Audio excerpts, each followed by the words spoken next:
Naitwa Mtatiro Kitingwi, kamishna msaidizi mwandamizi wa Jeshi la Polisi, kamanda wa polisi wa mkoa wa Polisi Kinondoni. Asubuhi ya leo tulikutana wenzetu wa vyombo vya ulinzi na usalama, kwa maana ya Jeshi la Wananchi wa Tanzania, magereza, uhamiaji, na sisi wenyewe Jeshi la Polisi, lakini na wale wenzetu wa zimamoto. Tumefanya mazoezi. Kwanza ni route march ya kutembea. Tumeanzia hapa kambi ya Mwenge, tukaenda mpaka pale katikati ya mji, kwa maana ya maeneo ya Mwenge na barabara zake.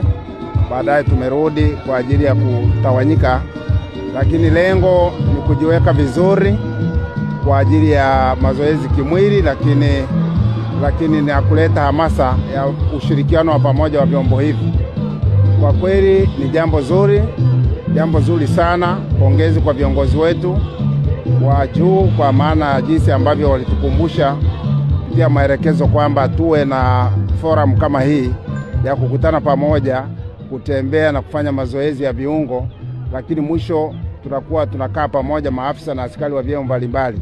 Jambo hili ni zuri na tumehamasishana tena Ijumaa itakayokuja hamasa iwe kubwa zaidi ya hivi ilivyokuwa leo. Kwa kweli kwa jinsi ambavyo tumeona tangu tulivyoanza leo na hata wiki inayokuja, tunaona hamasa ni kubwa. Askari morali iko juu, wamependa sana zoezi hili na kitendo hiki ambacho kimeelekezwa ama kimeanzishwa na viongozi wetu wa juu. Kongole kwake mkuu wa Jeshi la Polisi Afande General Camillus Mongoso Wambura, kanda maalum ya Dar es Salaam ZDPC, na maafisa wote wakaguzi na askari wa vyombo mbalimbali kwa jinsi ambavyo wameitikia kuhusiana na jambo hili. Nikiwa naamini kwamba wenzetu pia kule Ilala na Temeke nilikuwa nawasiliana nao, wanaendelea vizuri. Kwa hiyo Afande ZDPC amepongeza sana wakati nawasiliana naye asubuhi kuhusiana na alivyoniuliza kuhusu jinsi ambavyo tunaendelea na mazoezi haya. Nimemhakikishia kwamba tupo na hamasa iko vizuri. Tumetembea barabarani na wananchi wamesimama wanaangalia.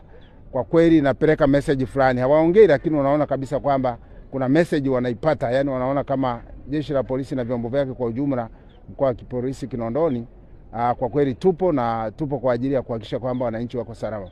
Asanteni sana kwa kunisikiliza.